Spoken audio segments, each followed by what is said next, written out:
Orang Korea cobain rambut nenek. Kita mau nyobain rambut nenek. Kamu pernah dengar nggak rambut nenek? Atau aromanis? Enggak. Cotton candy. Kalau cotton candy. Kalau Mirip-mirip. cotton candy rasanya aku suka ya. Cuman ini teh ada kayak kerupuknya gitu, biar balance manisnya teh.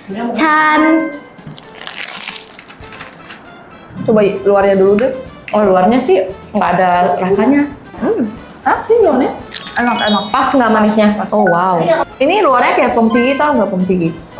Ada yang tahu nggak pongpigi? Ini kerupuknya kayak pongpigi.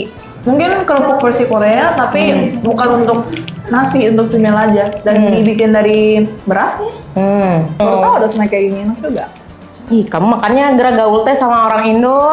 Aku pertama kali lihat warnanya kok agak takut ya, soalnya aku pink banget gitu. Tapi ternyata enak. Berarti don't judge the book by its cover. Ya. Boleh lah langsung rating sabar aja ratingnya 10.